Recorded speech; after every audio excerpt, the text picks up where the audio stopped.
Well, with COPD, it's very important to have the good management because you can slow down the progress. Okay, you can't, it isn't curable. COPD is not curable, but it is treatable and it's manageable. And those are the two words you hang on to because that gives you hope. I find that the exercise has made a big difference. I've said to friends and I'll say to anybody that when I first started running, inclines were hills and hills were mountains. I ran the City to Surf. There is no way I thought I could ever run that hill again. It's known as Heartbreak Hill. Even people from all over Australia have heard of that nasty little hill. It's something that I thought was not possible. I have not run the hill since I was 28. I'm now 53 and I did it.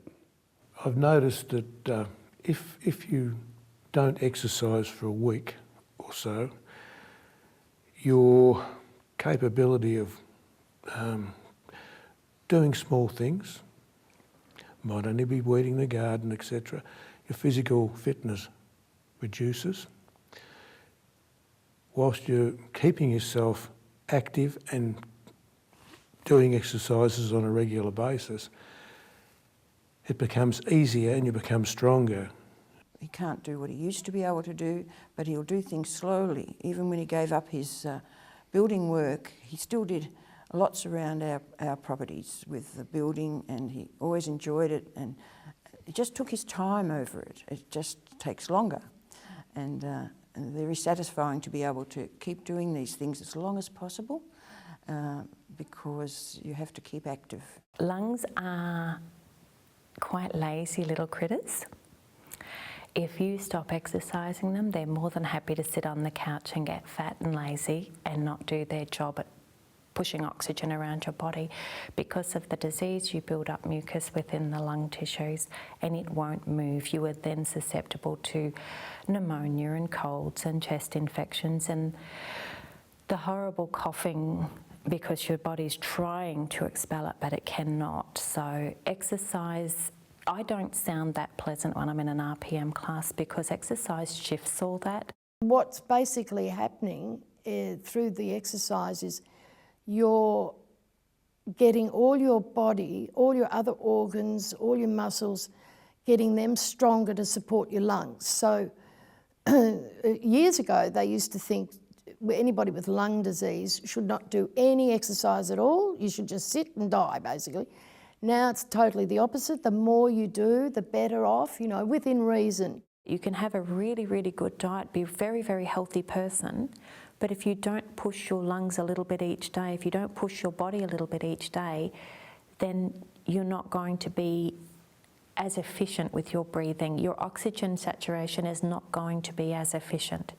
So being so young and being so fit, I have that advantage in managing my condition, and it gives me the ability to increase my fitness in the area I need, as I mentioned earlier, in cardio particularly, to keep my lungs very healthy. It's not that important that I have a Miss Universe physique in muscle tone, but it is vitally important that my respiratory system is as healthy as I can make it. Your wellness cycle does have a finite life. There will be periods over the year where you will get sick because it's natural, or there will be days where you don't feel well. And if you have, when you can still cook, things that you've done in bulk, well, you'll have them in the freeze and you can pull them out and just put them on. So if you were cooking spaghetti sauce, maybe you'd get 2 kilos of meat and cook the sauce and divide it into packets and put it in the fridge so that if there was a day during the week that you didn't feel all that well, you could just pull that out and, there's not a lot of labour. We do have a very healthy diet. We have a very fresh fruit and vegetable. I make fresh vegetable soups in winter. And I don't stop the things I love though either. We eat Indian at least once a week. I have a Chardonnay at least 3 or 4 nights a week and sometimes 2 or 3 Chardonnays. I don't stop having a life. I simply moderate what we do and how we eat from where I was. Not that I've ever had a bad diet, that's not true, but I have been known to have a fairly high junk food diet at times and just go to the gym that little bit extra to make up for it. But now I have I'm good 5 days a week. I've just re-enrolled into a new fitness program through the Lung Foundation, and I start in October, and hopefully this will give me some insight into more exercise, and also being with a group of people, it makes it much easier to do exercise because it becomes a social thing as well as a exercise thing.